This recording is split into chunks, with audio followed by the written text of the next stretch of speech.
உங்கள் சத்யாவில் குளு குளு ஏசி ஆஃபர். சிஎம்ஆ விஜய் பதவியேற்ற உடனே 3 கையெழுத்து போட்டாரு. ஆளுநர் அந்த பக்கம் போன உடனேயே மக்கள்கிட்ட ஸ்பீச் கொடுத்தாரு. அதுல வெள்ளை அறிக்கையை வெளியிட போறேன்னு சொல்லியிருந்தாரு. எப்படா இந்த வெள்ளை அறிக்கை வரும்னு எல்லாரும் பாத்துக்கிட்டு இருந்தோம். அது பட்ஜெட் கூட்டத்தொடர் ஆரம்பிக்கிறதுக்கு முன்னாடி இன்னைக்கு வெளியிட்டு இருக்காரு நிதித்துறை அமைச்சர் மரிய வில்சன். வெள்ளை சட்டை போட்டு அந்த வெள்ளை அறிக்கையை வெளியிட்டு இருக்காரு. வெள்ளை பேப்பர் வாங்கிக்கிறீங்களா? இந்த மாதிரியா இருந்துச்சு. டீட்டெயிலா நிறைய தரவுகளோட நிதி அமைச்சர் சொல்லியிருந்தாரு. இப்ப தமிழ்நாட்டுல வருவாய் பற்றாக்குறைன்னு பாக்குறப்ப 2021 2022 அந்த நிதியாண்டுல 46,538 கோடியா இருந்தது. இப்ப 2025 2026ல 78,324 கோடியா அதிகரிச்சிருக்கு. இப்ப சுதந்திரம் அடைஞ்சு 60 ஆண்டுகள்ல வாங்கப்பட்ட தமிழ்நாட்டு கடன் பாக்குறப்ப 5 லட்சம் கோடி. ஆனா கடந்த திமுக ஆட்சியில மட்டும் வாங்கப்பட்ட கடன் பாக்குறப்ப 5 லட்சம் கோடி. மொத்தம் 10 லட்சம் கோடி தமிழ்நாட்டு மீது கடன் இருக்கு. இதுல அரசு துறையும் நம்ம சேர்த்துக்கிட்டோம் அப்படின்னா, அரசு பொதுத்துறை நிறுவனங்கள்ல இருக்க கடனையும் நம்ம சேர்த்துக்கிட்டோம் அப்படின்னா உண்மையான கடன் அளவு அப்படிங்கிறது 13,18,00,000 கோடி. 13 லட்சம் கோடியை தொட்டிருக்கு அப்படின்னு சொல்றாரு. இதுதான் உண்மையான கடன் அளவுன்னு அந்த பொதுத்துறை நிறுவனங்களோட கடனை சேர்த்து சொல்லியிருக்காரு. குறிப்பா மின்துறையில தான் அதிகபட்ச கடன் இருக்குன்னு சொல்றாரு. ஆமா, அதுக்கு முன்னாடி தனிநபர் கடன் எவ்வளவுன்னு பார்க்கலாம். 2020 2021ல 67,087 ரூபா இருந்திருக்கு. இப்ப 2025 2026ல ஒவ்வொரு நபர் மீதும் ஒவ்வொரு பிறக்கிற குழந்தை மீதும் இருக்கிற கடன் அளவு 1,28,934 ரூபாய். 1 லட்சம் ரூபாய் கடன் இருக்காங்க என் பேர்ல. 1,28,000 ரூபாய் இருக்கு. அவரு தமிழன் படத்துல விஜய் கடன் இருக்கு என் மேல எழுதி அனுப்புவார்ல, இதை வச்சுக்குங்க அப்படின்ட்டு அந்த மாதிரி ஏதாவது பண்ண போறாங்க அவங்க தொண்டர்கள்லாம். மொத்த வருவாய் வட்டி செலவு மட்டுமே எவ்வளவு ஆகுது அப்படின்னா 22.8%. இதுக்கு மட்டும் வருவாய் வட்டி செலவு மட்டுமே இவ்வளவு 22% ஆகுதுங்கிறத சொல்றாங்க. இதுல தவிர்க்க முடியாத செலவுன்னு பாக்குறப்ப வருவாயில 64.4%. இந்த தவிர்க்க முடியாத செலவுல 3 செலவு தான் இருக்குங்கிறத சொன்னாரு பக்கத்துல இருக்கிற செயலாளர் சித்திக்கு. அதுல வட்டி, நம்ம வாங்கியிருக்கிற கடனுக்கு வட்டி, அதற்கு பிறகு அரசாங்க ஊழியர்களுக்கு போடுற சம்பளம், அப்புறம் பென்ஷன், இது மட்டுமே தவிர்க்க முடியாத செலவுன்னு சொல்லிட்டு 64.4% இருக்கு. பாத்துக்கோ. ஓகே, இவ்வளவு கடன் இருக்கனால மக்கள் சேவை ஆற்ற வந்தவங்களுக்கு எல்லாம் இனிமே சம்பளம் இல்லைன்னு சொல்லிடலாமா? அது மட்டும் முடியாது. இப்ப சரி, இப்ப நீ சொன்ன மாதிரி எந்த துறையில ரொம்ப அதிகமான கடன் பாக்குறப்ப மின் வாரியத்துலதான் அதிகமான கடன் இருக்கு. 2,47,130 கோடி அளவுக்கு கடன் அங்க இருக்கு. இப்ப அடுத்து பாக்குறப்ப போக்குவரத்து துறையில இழப்பு இருக்கு. அது 72,667 கோடி. இப்ப 1 கிலோமீட்டருக்கு ஒரு பஸ் ஓடுச்சுன்னு வச்சுக்கோங்க, செலவுன்னு பாக்குறப்ப 78 ரூபா 81 காசு. அதுல வருவாயின்னு பாக்குறப்ப 1 கிலோமீட்டருக்கு பஸ் ஓடிச்சு, அரசாங்க பஸ் ஓடிச்சு அப்படின்னா 25 ரூபா 97 காசு தான் வருவாய் வருதான். கிட்டத்தட்ட பாதிக்கு டபுள் மடங்கு செலவாகுது. அதுக்கு வருவாய்ங்கிறது ரொம்ப கம்மியா தான் இருக்கு. அதுக்கு காரணம் அந்த கடன் அளவு அதிகரிச்சதுக்கு காரணம் ஊழல்ங்கிறதையும் சில இடத்துல சொல்லியிருந்தாங்க. கனிம வளத்துறை, பத்திரப்பதிவு, இதுல ஊழல் இருந்திருக்கு நிறையங்கிற மாதிரியும் அவர் சொல்லியிருந்தாரு. அது மாதிரி மாநில அரசு மத்திய அரசுக்கு கொடுக்குற நிதியை கம்மி பண்ணிட்டாங்க. அந்த ஜிடிபி கொண்டதுனால நம்ம மாநில வருவாய் கம்மியாயிடுச்சு. கனிம வளங்கள்ல இழப்பு ஏற்பட்டிருக்கு அப்படின்னு சொல்லிட்டு எல்லாத்தையும் தரவரோட தான் பேசினாரு. அதே மாதிரி குடிநீர் வளங்கள் வாரியத்திலையும் இழப்பு ஏற்பட்டிருக்கு. அது சுமார் ஒரு 7,776 கோடி ரூபாய். மொத்தம் தமிழ்நாட்டுல ஒவ்வொருத்தர் மீது இருக்கிற கடன் பாக்குறப்ப 1,28,000 ரூபாய். தமிழோட கடன் பாக்குறப்ப 13 லட்சம் கோடி. இவ்வளவுதான் மேட்ரு. ஆமா, இதுதான் சொல்லியிருக்காங்க. இப்ப என்னன்னா, இது ஒரு ட்ரெய்லரா, அடுத்து எங்களால திட்டங்கள் பண்ண முடியல. ஏன்னா ஏற்கனவே இருந்த திமுக ஆட்சியிலையும் இதே மாதிரி வெள்ளை அறிக்கை வெளியிட்டாங்க. கடன் சுமை அதிகமா இருக்கு, 10 வருஷம் சீரழிச்சிட்டு போயிட்டாங்க அதிமுக, அதனால எங்களால சில விஷயங்கள் பண்ண முடியல அப்படின்லாம் சொல்லியிருந்தாங்க. ஸோ அதுக்கான ஒரு ட்ரெய்லரா இது அப்படிங்கிற மாதிரி தான் இருக்குது. பட் மக்கள் என்ன எதிர்பார்க்கறாங்கன்னா, அவங்க சரியா பண்ணல அப்படிங்கிறத வெளிச்சம் போட்டு காட்டிட்டு நீங்க என்ன பண்ண போறீங்கிறதையும் எதிர்பார்க்கறாங்க மக்கள். நல்ல திட்டங்களை நீங்க கொண்டு வரணும், வருவாயை ஈட்டுற மாதிரி அப்படிங்கிறது தான் சொல்லணும். இன்னொன்னு என்னன்னா, இது எல்லாருக்குமே தெரியும். 10 லட்சம் கோடி கடன்ங்கிறது எல்லாருக்குமே தெரியும். ஒரு கட்சி ஆரம்பிச்சு ஆட்சி பிடிக்கிறவங்களுக்கு தெரியாம நிச்சயம் பிரச்சனையும் இருக்காது. ஆமா, அதனால இப்ப சொல்லிட்டீங்க, அடுத்து என்ன பண்ண போறீங்க பட்ஜெட்லங்கிறத மக்கள் எதிர்பார்த்துட்டு இருக்காங்க. இதுல இன்னொரு விஷயமும் சொல்லியிருந்தாரு, அந்த மாதிரி நீங்க சொன்ன மாதிரி ஊழல் காரணமா இருக்கு, ஒன்றிய அரசு நமக்கு சரியான வருவாய் கொடுக்கல, இதெல்லாம் வந்து மரிய வில்சன் வந்து குறிப்பிட்டிருந்தாரு. அதை தாண்டி இன்னொரு விஷயம் அவர் சொல்றது என்னன்னா, நம்ம தமிழ்நாட்டுல மற்ற மாநிலங்களை ஒப்பிடும்போது முதியோர் மக்கள் தொகை அப்படிங்கிறது அதிகமாகிக்கிட்டே போகுது. ஸோ ஒரு கட்டத்துல போய் எங்க நிக்கும்னா, சம்பாதிக்கிறவங்களோட அவங்கள சார்ந்து இருக்கிற முதியோர் வந்து அதிகமாயிடுவாங்க. இது வந்து ஒரு மாதிரியான ஆபத்துங்கிற மாதிரி வந்து அதுல குறிப்பிட்டிருந்தாரு. இந்த மாதிரியே வந்து முதியோர் மக்கள் தொகை அதிகமாச்சுன்னா பொருளாதாரத்துக்கு ஒரு ரிஸ்க் இருக்குங்கிற மாதிரியும் அதுல குறிப்பிட்டிருந்தாரு. ஸோ இதெல்லாம் வந்து சொல்லி முடிச்சிருக்காங்க. பார்ப்போம் பட்ஜெட்ல என்னென்ன திட்டங்கள் கொண்டு வராங்க. இதெல்லாம் அதிலே வந்து அவர் சொல்லும்போது நலத்திட்டங்கள் நிறைய கொண்டு வந்திருந்தாங்க போன ஆட்சியில. ஆனா வந்து அதுக்கு மாற்று வருவாயை ஒன்று உருவாக்கிட்டு கொண்டு வந்திருக்கணும், அதை பண்ணலன்னுலாம் சொல்லியிருந்தாங்க. ஸோ இவங்களும் நிறைய சொல்லியிருக்கிறாங்க, இதை பண்ணுவோம் அதை பண்ணுவோம்னா அதுக்கு என்ன மாற்று வருவாய்க்கு திட்டம் வச்சிருக்காங்கிறது தான் மக்களோட எதிர்பார்ப்பு. பார்க்கணும். குறிப்பா நிதியமைச்சர் பேசுறப்ப நிறைய உதாரணங்களோட நிறைய கதைகளோட இப்படிலாம் வந்து பேசினாரு. ஆனா கொஞ்சம் சிரமப்பட்டு பேசினதை பார்க்க முடிஞ்சது. அடுத்து பட்ஜெட் கூட்டத்தொடர் வேற இருக்கு. ஆமா, தமிழ் வாசிப்புல அவருக்கு வந்து பிரச்சனை அந்த மாதிரிதான் இருந்துச்சு. அவர் வாசிக்கும் போது சில வார்த்தைகள் அவர் வாயில வந்து வரல. சரி பார்ப்போம், என்ன பட்ஜெட் அவர் தான் வாசிக்கணும், அப்ப சரி பண்ணிட்டு வராரான்ட்டு. சரி, இன்னொரு பக்கம் என்னன்னா, இந்த மின் பிரச்சனை, மின்வெட்டு, இந்த பிரச்சனை தொடர்பா மின்துறையில நிறைய பிரச்சனைகள் இருக்கு அப்படிங்கறத தொடர்ச்சியா சொல்லிட்டு வரும்போது ஒரு ஆலோசனை கூட்டம் இன்னைக்கு வந்து முதல்வர் தலைமையிலே வந்து நடந்திருக்கு. அதுல என்னன்னா, ஒரு அறிவிப்பும் வெளியிட்டு இருக்கிறாரு முதல்வர் விஜய். 15,032 கோடி மதிப்புல திட்டங்களை தொடங்குறதுக்கான ஒப்புதலை வந்து கொடுத்துருக்காங்க இந்த கூட்டத்துல. துணை மின் நிலையங்கள் ஒரு 231 துணை மின் நிலையங்கள் வந்து கொண்டு வரணும் அப்படிங்கிறது, அதே மாதிரி 15,000 பேர் அந்த பணியிடங்கள் எல்லாம் நிரப்பணும் அப்படிங்கிறத சொல்லியிருக்காங்க. மின்துறைக்கு தேவையான தளவாடங்கள் அதெல்லாம் வாங்குறத வந்து உடனடியாக கொள்முதல் பண்றதுக்கான வேலைகளை பாருங்க அப்படின்லாம் சொல்லியிருக்காங்க. ஏன்னா மின் உற்பத்தி அப்படிங்கிறது, அந்த மின் தேவைங்கிறது ரொம்பவே அதிகரிச்சிருக்கு, எப்பவும் இல்லாத அளவு வந்து இப்போ அதிகரிச்சுக்கிட்டே போகுது. வெயில் காரணமா இருக்கு, பல பிரச்சனைகள் இருக்கு. ஸோ இந்த மாதிரியான திட்டங்களை முறையா செயல்படுத்தினாங்கன்னா, ஏன்னா அறிவிப்பு எல்லா கவர்மெண்ட்லயும் வரும், செயல்படுத்தினாங்கன்னா அதுல ஒரு மாற்றம் ஏற்படலாம். அதெல்லாம் வந்து நம்ம போக போக தான் பார்க்கணும். அதே மாதிரி ஜூலைல வருஷந்தோறும் வந்து அந்த மின் கட்டண உயர்வு அப்படிங்கிறது 2022 நடந்துகிட்டு இருக்கு. இந்த வருஷமும் ஏத்த போறாங்கிறது தெரிஞ்சிருச்சு. வருவாய் பற்றாக்குறை வேற இருக்கு. இதெல்லாம் இது ஒரு வழக்கமா மாத்திட்டாங்க அப்படிங்கிற மாதிரி சொல்லிட்டாரு. ஏன்னா நம்ம கடந்த ஆட்சியிலையும் பார்த்தோம், இந்த மாதிரி வருஷம் ஏத்துனாங்க. இப்ப இந்த வருஷமும் நாங்க எந்த அளவுக்கு கம்மியா முடியுமோ அந்த அளவுக்கு பண்ணுவோங்கிற மாதிரி நிர்மல்குமார் பேசிட்டு இருக்கிறாரு. பாப்போம். ஏற்கனவே மாநிலத்துக்கு மட்டும் இல்ல, அந்த துறையில தான் வேற கடன் அதிகமா இருக்கு. கடன் அதிகமா, பிரச்சனையும் அதிகமா இருக்கு. இன்னொன்னு, நீங்க ஏத்துனீங்கன்னா நமக்கும் வீட்டுல மக்களுக்கும் நிறைய கடன் சுமை இருக்கு, அவங்க தனிப்பட்ட கூட கடன் சுமையெல்லாம் இருக்கு. பார்த்து கடன் ஏறிக்கிட்டே இருக்கே தவிர எல்லாருக்கும் வருவாய் ஏறின மாதிரி தெரியலையே. பட்ஜெட் கூட்டத்தொடர் 18ஆம் தேதி ஆரம்பிக்க போகுது. அதுக்கு முன்னாடி இன்னைக்கும் நாளைக்கும் எம்எல்ஏக்களுக்கு புத்தாக்க முகாம் வந்து நடந்துகிட்டு இருக்கிறது. 17வது சட்டமன்றம். இதுல 146 பேரு புதிய எம்எல்ஏக்கள், பெரிய நம்பர் வந்து புதுசா வந்திருக்காங்க. எப்பயுமே வழக்கமா நடக்கிற நடைமுறை தான் இது. பட் இருந்தா கூட இந்த டைம் டிவிக்கு ஜெயிச்சு வந்தவங்க நிறைய பேர் இருக்காங்க, எல்லாமே புதுமுகங்கள்.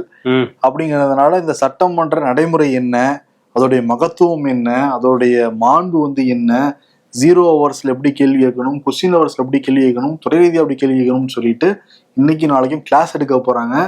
அதோடைய தொடக்க நிகழ்ச்சி இன்னைக்கு வந்து நடந்தது. முதல்வர் விஜய் இன்னைக்கு வந்து குத்து விளக்கேத்தி தொடங்கி வச்சாரு. புரோட்டோகால் படி அவங்க சொல்றாங்க, மாண்புமிகு முதல்வர் அவர்கள் குத்து விளக்கேத்தி தொடங்கி வைப்பார். அதன் பிறகு மாண்புமிகு சபாநாயகர் JCT பிரபாகர் அவர்கள், அரசு கொறடா அவர்கள்லாம் சொல்றாங்க, எல்லாம் ஏத்துவாங்கன்னு சொல்றாங்க. பட் அவரு எல்லாத்தையும் ஏத்திட்டு புரோட்டோகால் படி அப்படின்னு நினைக்கிறேன் ஏத்திட்டு கேண்டில் கொடுத்துட்டு போயிட்டாரு விஜய். ஓகே, ஆமா, சரி. அதுக்கப்புறம் வந்து அங்க சபாநாயகர் JCT பிரபாகரும் வந்து பேசியிருந்தாரு. அவர் வந்து என்ன சொல்றாரு அப்படின்னா, அமைதியா இருக்கிறாரு அப்படின்லாம் நினைக்காதீங்க, அமைதி புரட்சி பண்ணிக்கிட்டு இருக்கிறாரு தளபதி அப்படிங்கிற மாதிரிலாம் பேசிட்டு இருந்தாரு. அதே மாதிரி இது ஏற்கனவே எதிர்கட்சிகள் சோஃபா மாடல் அரசு, இன்னொரு பக்கம் வந்து பொய்க்கால் குதிரை அரசுலாம் பேர் வச்சிருக்காங்கல்ல, இது விஜய் மாடல் அரசுங்கிற மாதிரி சபாநாயகர் வந்து பேசியிருக்காரு. இந்த சட்டமன்றம் மற்ற மாநிலங்கள்ல இல்லாத அளவுக்கு பல பெருமைகளை தாங்கி நிற்கிறது தான் தமிழ்நாடு சட்டமன்றம். அந்த வரலாறுலாம் வந்து முதல்வர் விஜய்க்கு வந்து விரல் நுனியில இருக்கும் அப்படின்லாம் பேசியிருந்தாரு.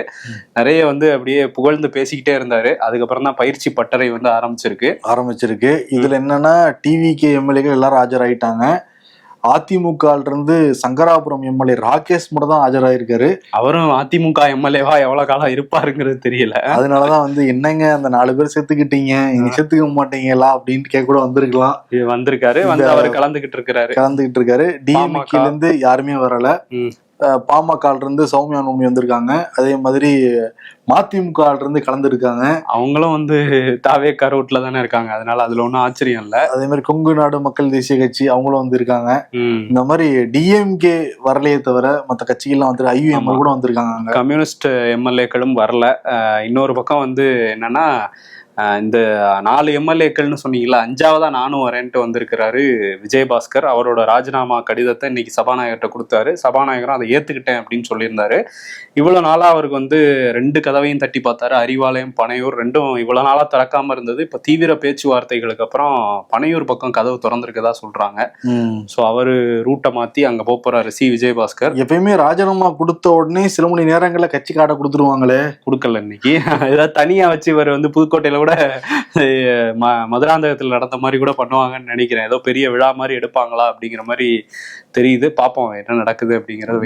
விராலிமலையில விஜயபாஸ்கர் அசைக்க முடியாது, அவருடைய கோட்டை தான் அது. ஆமா, அதிமுக சொல்ல போனா பல மாவட்டங்கள்லயும் அந்த சில மாவட்டங்கள்ல மேல்மட்ட நிர்வாகிகளே காலி ஆயிட்டாங்க. பல மாவட்டங்கள்ல கீழ்மட்ட நிர்வாகிகள் எல்லாருமே தாவேகா பக்கம் கூண்டோட தாவி இருக்காங்க. ஒரு மாதிரி ஒரு டஃப் டைம் தான் எடப்பாடி பழனிசாமிக்கு. டஃப் டைமா? அவ்வளவுதான், அதோட கதை முடிஞ்சதுங்கிற மாதிரிதானே இருக்கு. என்ன டஃப் டைம்? ஆமா, முதல்வர் விஜய் விவசாய கடனை தள்ளுபடி பண்ணி இன்னைக்கு அறிக்கை வந்து கொடுத்திருக்காரு. 75,000 வரைக்கும் வாங்கினவங்களுக்கு முழு தள்ளுபடி, அதற்கு மேல வாங்கினவங்களுக்கு 35,000 வரைக்கும் தள்ளுபடி. மொத்தம் 14,43,000 விவசாயிகள் பயனடைய போறாங்க. இது வந்து 2025 மே மாசத்துல இருந்து 2026 பிப்ரவரி எண்டு வரைக்கும் வாங்கினவங்களுக்கு பொருந்தும்னு வந்து சொல்றாங்க. ஆமா, பட் இதுவும் பத்தலன்னா எதிர்கட்சிகள் விமர்சனம் பண்றாங்க. ஆமா, தமிழ்நாடு விவசாய சங்கமும் இதுவும் எங்களுக்கு ஏமாற்றம் அளிக்குது. ஏன்னா ஏற்கனவே 50,000 வரைன்னு அறிவிச்சிருந்தாங்க. அதை தான் இப்ப அதிகப்படுத்தி 75,000 சொல்லியிருக்காங்க. முழுவதுமா ரத்து பண்றோம் அப்படின்னு தானே சொன்னீங்க, அதை பண்ணுங்கன்னு இப்ப விவசாயிகள் திரும்பியும் கேட்கறாங்க. அதிருப்தியா இருக்குன்னு தான் இதையுமே சொல்லியிருக்காங்க. அன்புமணி அதான் சொல்றாரு, 35,000 ரூபாய் 75,000 ரூபாய்க்கு மேல வாங்கினவங்களுக்குன்னு சொல்லியிருக்கீங்க. அதுவே கிட்டத்தட்ட 8 லட்சம் விவசாயிகள் இருக்காங்க. அவங்களுக்குலாம் இது பெரிய பயனை தராது.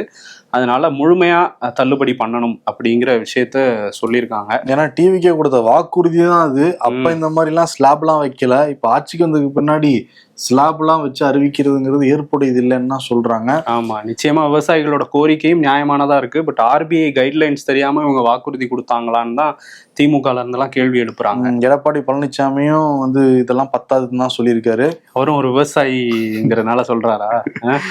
அந்த ஒரு தொழில் இருக்கு அவருக்கு. அந்த தொழில் இருக்க வரைக்கும் எடப்பாடி பழனிசாமி பழச்சுப்பாரு. அந்த நிலைமைக்கெல்லாம் போக மாட்டாரு. இதை வச்சா ஓட்டி தள்ளிடுவார்ல கட்சியை. மிதுன் எல்லாம் வேற பேர் அடிபடுது. பொதுச் செயலாளரா மிதுன் வருவாரான்லாம் பேசிக்கிறாங்க. அவங்களே பேச வைக்கிறாங்க. அதுக்குன்னு பொதுச் செயலாளர் மிதுனா ஸ்டெப் பை ஸ்டெப்பா வந்தா கூட ஓகே. அடுத்த பொதுச் செயலாளரா யாரு இருக்க முடியும் அப்படிங்கறதுல ஒரு டாபிக் இப்பயே போயிட்டு இருக்காமா. இன்னொரு பக்கம் என்னன்னா, செப்டம்பர் 17 பெரியாருடைய பிறந்த தினம் அன்னைக்கு வந்து அந்த முதல்வர் காலை உணவு திட்டத்தை விரிவாக்கம் பண்ண போறாங்களாம். ஏற்கனவே 5வது வரைக்கும் இருக்கு. இப்போ 6வது 7வது 8வது வரைக்கும் விரிவாக்கம் பண்ண போறதா தகவல் வந்து வெளியாயிருக்கு. ஆமா, இதை வந்து முதல்வர் விஜய் வந்து அறிவிச்சிருக்கிறாரு. இது போன ஆட்சியில கொண்டு வந்த ஒரு திட்டம், அதோட எக்ஸ்டெண்டட் வெர்ஷன். கண்டிப்பா இதையுமே வரவேற்கக்கூடிய ஒரு விஷயம் தான். டாஸ்மாக்னாலே தீராத தலைவலி தான். இப்ப இன்னொரு தலைவலியும் வந்திருக்கு. என்ன தலைவலி? Reverse vending machine. நீதிமன்றம் பலமுறை உத்தரவு போட்டிருக்காங்க, இந்த காலி பாட்டில்ல வாங்கணும் அரசாங்கம் அப்படின்ட்டு. அரசாங்கம் வந்து வாங்கணும்னே ஊழியர்களை வாங்குன்னு சொன்னோன்னே ஊழியர்கள் வந்து அதெல்லாம் வாங்க முடியாது அப்படின்ட்டாங்க. ஏன்னா ஆட்கள் பற்றாக்குறை இருக்கு, நிறைய வேலை இருக்கு. அது மட்டும் இல்லாம நாங்க அந்த 10 ரூபா ஏற்கனவே வாங்கிட்டு தான் இருந்தோம். இதுல பாட்டில் மேல வேற ஸ்டிக்கரை ஒட்டி ஒரு 10 ரூபா அதை திரும்ப கொண்டு வந்து கொடுக்கணும்னா எங்களால முடியாது அப்படின்னு சொன்னாங்க. அதனால என்ன பண்ணாங்கன்னா அரசாங்கம் இந்த ரிவர்ஸ் வெண்டிங் மிஷினை முதல்ல சென்னை கும்பூர்ல தான் வந்து நேத்து தான் இனாகிரேஷன் ஃபங்க்ஷன் வந்து நடந்திருக்கு. ஓகே, இதுக்கெல்லாம் வந்து அமைச்சர்கள் எம்எல்ஏக்கெல்லாம் வந்து போகல. அந்த வெட்டிங் வச்சு அங்கேயே வந்து ஆரம்பிச்சு விட்டுருக்காங்க. சரி, இப்ப என்னன்னா அந்த காலி பாட்டில் இருக்கும்ல, குத்து விளக்கு ஏத்துனாங்களா? இல்ல அந்த புரோட்டோக்கால்லாம் அங்க இல்ல. சரி, பாட்டில்ல எடுத்து வந்தோன்னு பாட்டில்ல QR கோடு இருக்கும். அந்த QR கோடை முதல்ல ஸ்கேன் பண்ணிடணும். அதற்கு பிறகு நம்ம மொபைல் ஜிபே இருக்கும்ல, அந்த QR கோடை வந்து ஸ்கேன் பண்ணிடணும். பாட்டில் உள்ள போட்ட உடனே நம்ம QR கோடுக்கு 10 ரூபா வர வைக்கப்படும். ஓ, நவீன மிஷினா இருக்கும் போலயே மூட்டை பூச்சியை கொல்ற மிஷின் மாதிரி ஒண்ணு கண்டுபிடிச்சிருக்காங்க. இது AI இன்டகிரேட்டட் மிஷின்லாம் வந்து சொல்றாங்க. ஆனா என்ன ஆகி போச்சுன்னா, நேற்று திறந்த அன்னைக்கே பல ஃபால்ட் அதுல. ஏன்னா குடிகாரர்கள் எப்பயுமே வந்து ஸ்டெடியா வர மாட்டாங்கல்ல. ஆமா, ஏன்னா நம்ம நார்மலா போய் QR கோடு ஸ்கேன் பண்றப்பவே சில இடங்கள் ஆக மாட்டேங்குது. அவங்க வர ஃபுல்லா இறக்கிட்டு சரக்கு இறக்கிக்கிட்டு இந்த பாட்டில் இந்த முதல்ல இந்த ஸ்கேன் பண்ண முடியல. அதுவும் வேற, அதுல சின்ன ஸ்கேனர். அதுக்கப்புறம் நம்ம போன் முதல்ல பல குடிகாரர்கள்ட்ட அந்த ஜிபே இது ஸ்கேனிங் இதெல்லாம் இருக்கான்னு தெரியல. இன்னொன்னு அவங்க பல பேர் நம்ம பாக்குறோம் சாலையில கூட விழுந்து கிடக்குறாங்க. பாட்டில் ஒரு பக்கம் விழுந்து கிடக்கும், அதை தேடி எடுத்துட்டு போய் அவங்க எடுத்துட்டு அதை மொபைல்ல ஸ்கேன் பண்ணி இதை ஸ்கேன் பண்ணி இப்ப என்ன பாட்டில போடுறோம் மொபைல் உள்ள போட்டாங்கன்னு வச்சுக்கோங்க, என்ன ஆகுது? இன்னும் பெரிய பிரச்சனை ஆயிடும். போதையில எதையாவது மாத்தி உள்ள போட்டாங்கன்னா அதுக்குள்ள வேற போடணும் பாட்டில. இப்ப நேத்து முதல் நாளே ஒர்க் ஆகல, அதான் ஹைலைட். இது இப்ப வந்து அங்க மதுப்பிரியர்கள் வந்து நாங்க தான் பாட்டில கொண்டு வந்துருக்கோம்ல 10 ரூபாய்கள் கொடுத்து அவரு போராட்டம் பண்ண ஒரு 10 பாட்டில் எடுத்துட்டு வந்து சில பேர் இன்னொரு பாட்டில் வாங்கிடலான்ட்டு 10 ரூபாய் வாங்கலான்ட்டு வேற வந்திருப்பாங்க. இது ஒரு பெரிய பிரச்சனை. அங்க இருக்க ஊழியர்கள் வந்து அவங்க இருக்கிற 10 ரூபாய் அவங்க கொடுத்துக்கிட்டு இருந்தாங்க. ஐயோ முதல்ல கிளம்புப்பா அப்படின்ட்டு. நாங்க எவ்வளவு பேர்ட்ட வாங்கியிருப்பீங்க, இப்ப கொடுக்க வச்சோம் பாத்தீங்களான்னு மதுப்பிரியர்களுக்கு அதுல ஒரு ஹாப்பி. இப்ப ஊழியர்கள் வந்து எங்களுக்கு வேலைப்புல அதிகமா இருக்கணும்னு தான் வேணாம்னு சொல்லிட்டு இந்த மாதிரி வெண்டிங் மிஷின் வைக்கிறாங்க. பட் இப்ப அதனால இன்னும் பெரிய தலைவேலையா இருக்கு. இப்ப என்ன 10 ரூபா கொடுத்தாதான் நகரும் அப்படின்ட்டு கசம்சா ஆயிடுச்சாங்க. ஆமா, அது மட்டும் இல்லாம பல இதுல இருந்து டிராவல் பண்ணி நாங்க எக்மோருக்கு வந்திருக்கோம். என்ன நீங்க இப்ப திரும்ப வந்து அந்த பழைய டாஸ்மாக் கடைக்கு போய் இது ஸ்கேன் ஆகலன்னு கேட்டிருக்காங்க. இது பெரிய தலைவலியா இருக்கேன்னு அவங்க வேற இன்னும் டென்ஷன் ஆயிருக்காங்க. அது என்னன்னா போலி மது பாட்டில் வைக்கிறீங்களா அப்படிங்க, ஸ்கேன் ஆகல இல்ல அப்படின்னு பஞ்சாயத்து போயிருக்கு. ஒரு தமிழ்நாட்டுல நிம்மதியா மதுப்பிரியர்கள் இருக்க முடியுதா? அரசாங்கத்துக்கு இரக்கம் இல்லையாங்கிற அளவுக்கு இறங்கி இருக்கிறாங்க. பட் அந்த ஃபங்க்ஷனுக்கு போய் கவர் பண்ணிட்டு வந்தாரு நம்ம ரிப்போர்ட்டர் ஸ்ரீராம் போயிருக்காரு. அதுல நிறைய தகவல்களும் நமக்கு கிடைச்சது, அதை தான் சொன்னோம். சரி, இன்னொரு பக்கம் எதிர்கட்சியான திமுக அங்க வந்து என்னன்னா, திமுக தலைவர் ஸ்டாலின் வந்து ஒரு பதிவு போட்டிருக்காரு. என்னன்னா, செவடால் விட்டுக்கிட்டு இருந்தாரு முதல்வர், அப்படி பண்ணிட்டோம், அவங்கள நியமிச்சிட்டோம், சிங்கப்பெண் அதிரடிப்படை வந்துருச்சுன்னுலாம் சொன்னாரு. இப்ப சைலண்ட் மோடுக்கு போயிட்டாரு. எப்பதான் அந்த பாதுகாப்புக்கு கால் ஷீட் கொடுப்பீங்கிற மாதிரியான ஒரு விமர்சனத்தை வச்சிருக்கிறாரு உதயநிதி ஸ்டாலின். நேற்று 24 மணி நேரத்துல 12 குற்றங்கள் வந்து நடந்திருக்கு பெண்களுக்கு வந்து எதிரா. எஃபிஷியன்ட் ஆபீசரா நியமிக்கிறேன்னு சொன்னீங்களே, அவங்க எல்லாம் என்ன வந்து ஆனாங்க? ஒரு காட்டாட்சி நடந்துகிட்டு இருக்கு, மக்கள் நிச்சயம் தூக்கி எறியுவாங்க அப்படின்னு காட்டமா அறிக்கை கொடுத்திருக்காரு. தமிழ்நாடு பாஜக தலைவர் நயினார் நாகேந்திரன் ரஜினிகாந்தை மீட் பண்ணியிருக்காரு. பாஜக மேலிட பொறுப்பாளர் அரவிந்த் மேனனோட போய், ஏன்னா அண்ணாமலை வீத லீடர்ஸ்க்கு பின்னாடி இந்த அண்ணாமலை தான் இருக்காரு ஒரு டாக் வந்து போய்கிட்டு இருக்கு. இவங்க லதா ரஜினிகாந்த் வேற மக்கள் மென்னு ஆரம்பிச்சிருக்காங்க. இந்த சூழல்ல எங்களுக்கு தான் உங்க ஆதரவுன்னு கேட்க போயிருக்காங்கன்னு நினைக்கிறேன். பாஜகவுக்கு அண்ணாமலை ஆதரவே பாஜகவுக்கு தானே இனிமே. அண்ணாமலை ஆதரவு பாஜகவுக்கு தான், இந்த அண்ணாமலை ஆதரவு இந்த அண்ணாமலைக்கு தான். ஆனா டைரக்டா இப்படி மூக்கத்தோட வராம இப்படி சுத்தி மூக்கத்தோட வராங்க. ஆமா, நம்ம எத்தனையோ மாநிலங்கள்ல பாத்திருக்கோம் பாஜகவோட பி டீம் அப்படின்னு சொல்லுவாங்க. ஆனா பாஜகவே பி டீமா வச்சிருக்கிறாரு எங்க தலைவர் அண்ணாமலைங்கிற மாதிரி இனிமே கிளம்புவாங்கன்னு நினைக்கிறேன். ஆனா அவர் ஒரு தமிழ்நாடு சாயல்ல ஒரு அரசியல் கட்சி ஆரம்பிச்சுட்டு அப்படியே பிஜேபியோட ஜாயிண்ட் அடிச்சிருவாருங்கிறது தான் பார்க்கும் போதே தெரியுது. அப்படிதானே ஸ்கிரிப்ட் எழுதி கொடுத்துருக்காங்க. முன்னாடியே லீக் ஆயிடுச்சு. இந்த படம் ஓடுமா இந்த அண்ணாமலை? மண்டமேல இந்த கொண்டைய மறந்துட்டீங்களே தான் இருக்கு அவங்களுடைய பிளானு. பட் என்னன்னா இந்த அண்ணாமலைக்கும் உறுதி ஆதரவு இருக்கு, இல்லைன்னா மறக்க முடியாது. ஒரு பக்கம் அந்த ஒரு இளைஞர் படை, அதே மாதிரி தென் தமிழகத்துல உள்ள சில குறிப்பிட்ட சமூகங்கள், இதெல்லாம் வந்து அவர் பின்னாடி வரும்ன்றாங்க. இந்த பக்கம் கொங்கு பெல்ட்ல உள்ளதும் வரும் அப்படின்னு அவங்க எதிர்பார்க்கறாங்க. பாப்போம், போக போகதான் தெரியும். வீதி லீடர்ஸ் ஆரம்பிச்ச உடனே ஒரு 48 மணி நேரத்துல 20 லட்சம் பேருக்கு மேல இணைஞ்சிருக்காங்க. இது போக போக இன்னும் அதிகரிக்கும். அவங்களெல்லாம் கூப்பிட்டு வச்சு ஒரு கிளாஸ் எடுத்ததுக்கு பிறகு பரப்புற உள்ளாட்சி தேர்தலே கூட போட்டி போடலாம் சொல்றாங்க. அண்ணாமலை கட்சி ஆரம்பிச்சு அந்த கட்சி சார்பாக மக்கள் மேடை வேற இருக்கு. என்னன்னா இந்த அண்ணாமலை கட்சியில ஜாயின் பண்றதுக்கு நிறைய முன்னாள் IAS IPS அதிகாரிகள் ஆர்வம் காட்டுறதாவும் தகவல் எல்லாமே இருக்கு. பார்க்கலாம் என்ன நடக்க போகுதுன்னு. இன்னொரு பக்கம் காங்கிரஸ் அமைச்சர்கள் டிவிக்கு ஆதரவு கொடுத்து அமைச்சர்களான ராஜேஷ்குமார், விஸ்வநாதன் கூட்டா அந்த அறிக்கை கொடுத்துருக்காங்க. நம்ம ஏற்கனவே சொல்லியிருந்தோம், முரசொலியில காங்கிரஸ் பயங்கரமா திட்டி விமர்சனம் எழுதிக்கிட்டு இருக்காங்க அப்படின்ட்டு. அது கொஞ்சம் லேட்டா பார்த்துருப்பாங்க போல தெரியுது. என்ன சொல்றாங்க அப்படின்னா, 2 பேரும் சேர்ந்து திமுக ஆட்சிக்கே வர முடியாத சூழல் வந்து ஏற்படும், ரொம்ப தலகணத்தோட வந்து ஆடிக்கிட்டு இருக்காங்க, மக்கள் நிச்சயம் தண்டனை வந்து கொடுப்பாங்க அப்படின்ற மாதிரி ஸ்டேட்மெண்ட். இப்ப கொடுத்த தண்டனை போதாதுன்றாங்களா அப்ப அவங்க? அதே மாதிரி என்ன சொல்றாங்கன்னா, கூட்டணி கட்சிகள் இல்லாம திமுக ஜெயிச்சதே கிடையாது, ஜெயிக்கவும் முடியாது அப்படின்லாம் சொல்லியிருக்காங்க. காங்கிரஸை விமர்சிக்க வந்து என்ன தகுதி இருக்கு, நீங்க ஒரு எதிர்கட்சியா செயல்படுங்க, கூட்டணியில இருந்தவங்க மேல பழி போட்டுக்கிட்டே இருக்காதீங்கிற மாதிரி ஒரு அட்வைஸ் எல்லாம் கொடுத்து ஒரு வாரம் கழிச்சு ராகுலை திட்டிட்டீங்களா இந்த வாரம் அப்படின்ட்டு. ஏற்கனவே ராகுலா பதவியை பறிச்சப்பே 2 பேரோட ரயில மறிச்சாரு. இவங்க 2 பேரும் ஒரு வாரம் கழிச்சு அறிக்கையோட வந்திருக்காங்க. சரி, இன்னொரு பக்கம் வழக்குகள் ஒரு பக்கம் போடப்பட்டுட்டே இருக்கு. குறிப்பா வந்து அந்த அதிமுக எம்எல்ஏக்கள் 4 பேர் ராஜினாமா பண்ணதை வந்து குதிரை பேரம் நடந்திருக்கு அப்படின்னு சொல்லி சிபிஐ விசாரணை வேணும்லாம் ஒரு வழக்கு போட்டிருந்தாங்க. அதுல என்ன சொல்லியிருக்காங்கன்னா, சிபிஐ விசாரணை வேணும்னா ஏதாவது ஆதாரம் வேணும். உயர்நீதிமன்றம் என்ன சொல்லியிருக்காங்கன்னா, அதுக்கான ஆதாரங்கள் எதுவும் இருக்கா, இல்லாம எப்படி வந்து இதுல வந்து சிபிஐ விசாரணை வந்து சிபிஐ விசாரிச்சாங்கன்னா ஆதாரங்கள் கிடைக்கும் அப்படின்னு ஆதாரத்தை வச்சு திருப்பி சிபிஐ விசாரிக்கலாம். ஆமா, அதுதான் வந்து மனுதாரர்கள் வந்து சொல்லி ட்ரை பண்ணாங்க. பட் ஒத்தி வச்சிருக்கிறாங்க அந்த வழக்கை. அதே மாதிரி அதிமுக எம்எல்ஏக்களோட ராஜினாமாவை ஏத்ததே தவறு, இடைத்தேர்தலுக்கு வந்து தள்ளி வைக்கணும், அதெல்லாம் இப்ப நடத்தக்கூடாது அப்படின்னு சொல்லி அதுவும் ஒரு வழக்கு போயிருக்கு. அதுலயும் வந்து விசாரணை நடந்துகிட்டு இருக்கு. இன்னைக்கு விருதுராஜும் வழக்கு வந்து போட்டிருக்காப்புல. ஆமா, என்னையே அறிவிங்க, நான் தான் வெற்றியாளர்னு அறிவிங்க, நான் இன்னும் ஜெயிக்க முடியுமான்னு தெரியல, நீங்களே அறிவிச்சிருங்கிற மாதிரி அவர் வந்து அந்த அறிக்கை மனுவில் சொல்லியிருக்காரு. ஏன்னா குழந்தைகள் வச்சு வாக்கு சேகரிச்சிருக்காரு விஜய், இதை விசாரிச்சு முடிவு சொல்லாம இடைத்தேர்தல் அறிவிக்க கூடாதுன்னு அவரோட பாயிண்டா இருக்கு. ஆமா, அதே மாதிரி இன்னொரு பக்கம் செங்கோட்டையனுக்கு எதிராக அங்க போட்டியிட்ட அதிமுக வேட்பாளர் பிரபு வந்து அவர் வெற்றி செல்லாத, அவர் சரியான வேட்புமனு தாக்கல் பண்ணல, இந்த மாதிரியான வழக்கு வந்து அவர் மேலேயும் அவருக்கு எதிராகவும் போட்டிருக்காங்க, செங்கோட்டையன் வெற்றிக்கு எதிராகவும்.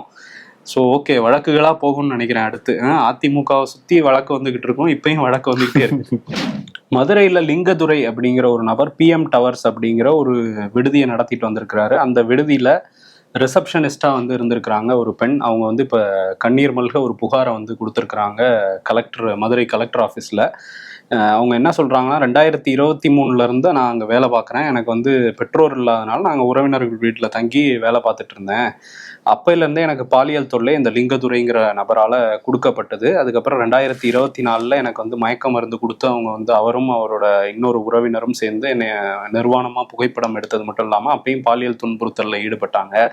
அந்த வீடியோவை காமிச்சு எனக்கு தொடர்ச்சியாக பாலியல் தொல்லை கொடுத்துக்கிட்டே இருந்தாங்க. அவங்க வேணான்னு சொல்லிட்டு வேலையை விட்டுட்டு வந்ததுக்கப்புறமா என்னை ரவுடிகளை வச்சு தேடி வந்து கண்டுபிடிச்சு வீடியோவெல்லாம் நான் வெளியிட்டுருவேன் சமூக வலைதளத்தில், நீ ஒழுங்காக நான் சொல்கிறவங்க கிட்டலாம் வந்து போகணுங்கிற மாதிரிலாம் சொல்லி மிரட்டினாங்கன்னு அவங்க கண்ணீர் மல்க பேட்டியும் கொடுத்துருக்காங்க.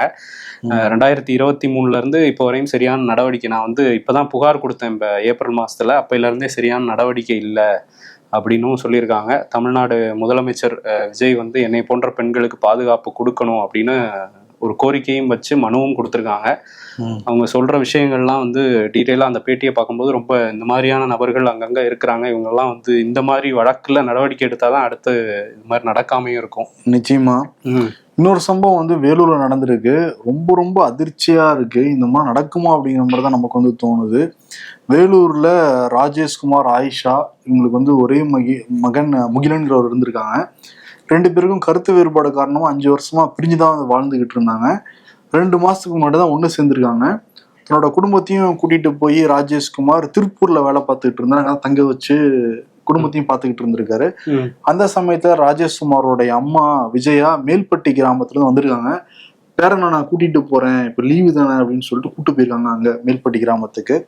அங்க ராஜேஷ்குமாரோடைய அக்கா, அதாவது முகிலனோட அத்தை ரேவதி இருந்திருக்காங்க.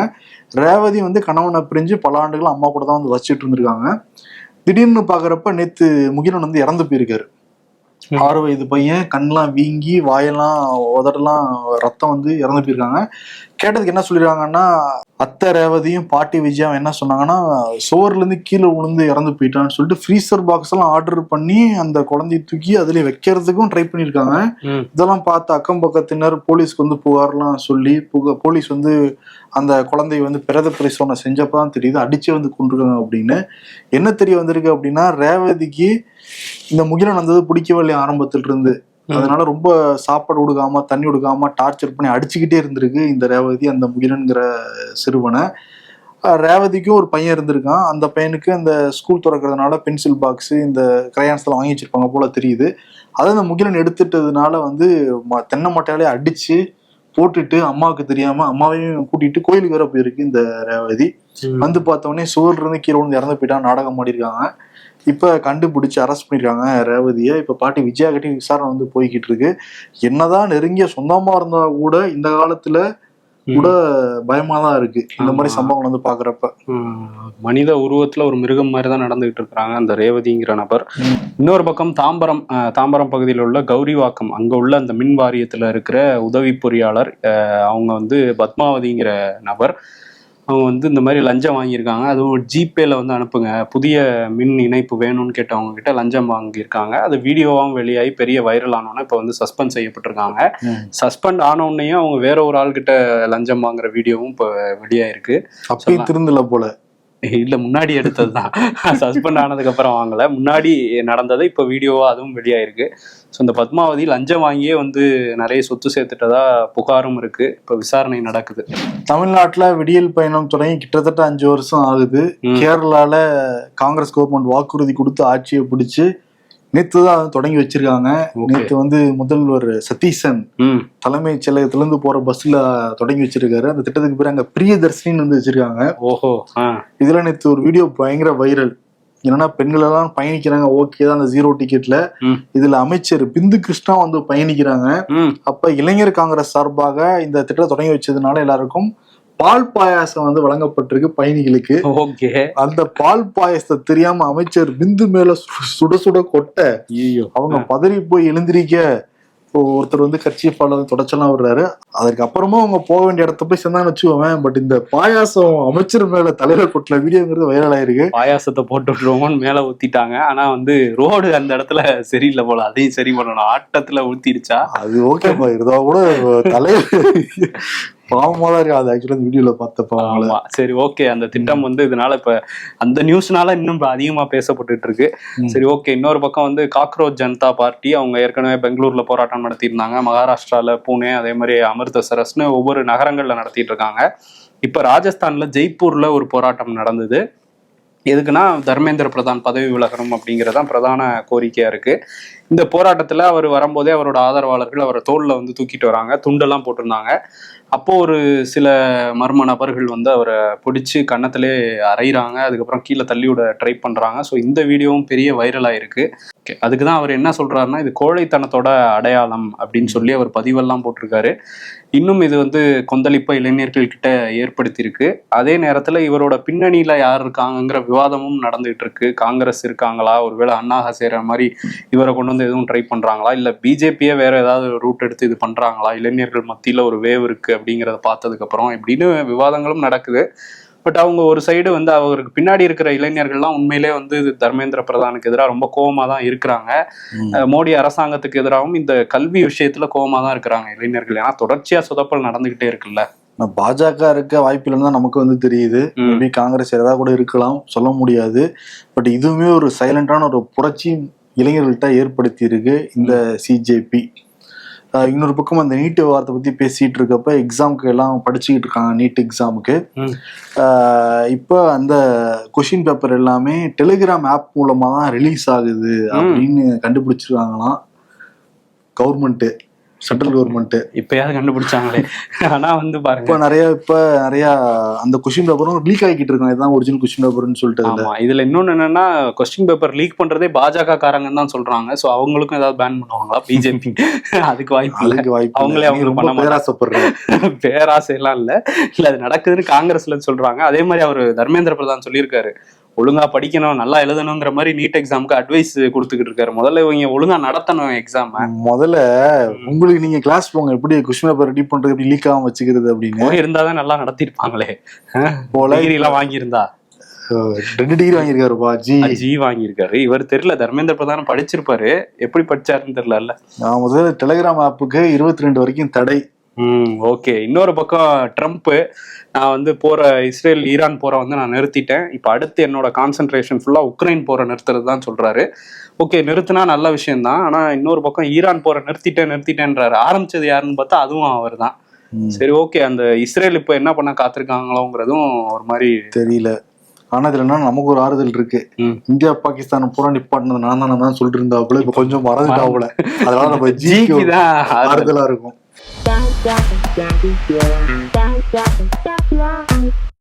அப்புறம் என்ன சார், திருச்சி மேற்கு இல்ல கிழக்கா? என்னடா மேற்கா கிழக்கா? கரண்ட் இல்லாததுக்கு சொல்யூஷன் சொல்லியிருக்கேன்ல அப்படிங்கிறாரு மாஸ்டர் மகேந்திரன். ஆனா பாத்தியா, மாஸ்டர் படத்தில் நடிச்ச ஒரு Vijay, master Raghava Lawrence, master Mahendran, ஒரே மாஸ்டர் இருக்காங்களேப்பா இந்த ஆட்சியில. என்னை நினைச்சு நானே பெருமைப்படுற ஒரு விஷயம் என்னன்னா, என்னை நினைச்சு நானே பெருமைப்பட்டுக்கிறது தான், வேற வழி இல்ல.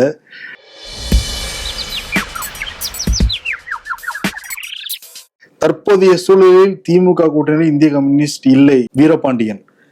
தற்போதைய சூழலில் திமுக கூட்டணியே தான் இல்லையே அப்படின்றாங்க. ஒரே கருத்துடைய அரசியல் கட்சி இருந்தால் அதோடு இணைந்து செயல்பட வாய்ப்பு இருக்கிறது, ஜிவி பிரகாஷ். எத்தனை பேருடே அப்படின்னு கேக்குறாங்க. அரசியல்ல இதெல்லாம் சாதாரணமாப்பா. விருது நிதியமைச்சர் மரிய வில்சனுக்கு வந்து கொடுத்துடலாம். தமிழ்நாட்டோட உண்மையான கடன் பாக்குறப்ப 13 லட்சம் கோடிங்கிறத சொல்லியிருக்காரு. நம்ம மேல 1,28,000 கடன் இருக்குங்கிறத சொல்லியிருக்காரு. அதனால அது குட்டி ஸ்டோரி மாதிரியே நிறைய ஸ்டோரியோட தான் சொன்னாப்ல. அவரு உதாரணங்கள்லாம் சொல்லி இந்த வீட்டுல எப்படி இருக்கு அப்படின்னு சொல்லிட்டு இருந்தாரு. லெட் மீ டெல் குட்டி ஸ்டோரின்னு விஜய் பாடுவாப்புல ஒரு படத்துல. அந்த மாதிரி குட்டி ஸ்டோரியா தமிழ்நாட்டோட கடன் வந்து பாட்டா பாடி இருக்காரு நிதியமைச்சர். இப்ப மெயின் ஸ்டோரி வந்து நம்ம பட்ஜெட்ல தான் பார்க்க முடியும். நாளைக்கு ரியாக்ஷன்ஸ் எல்லாம் வரும் எதிர்கட்சியில இருந்து, குறிப்பா திமுக இருந்து. எங்களையா சொல்றீங்க, என்ன சொல்ல போறாங்கிறத பார்க்கலாம். சுவாரஸ்யமா இருக்க போகுது வரப்போற நாட்கள். ஓகே விடைபெறலாம். நன்றி. உங்கள் சத்யாவில் குளு குளு ஏசி ஆஃபர்.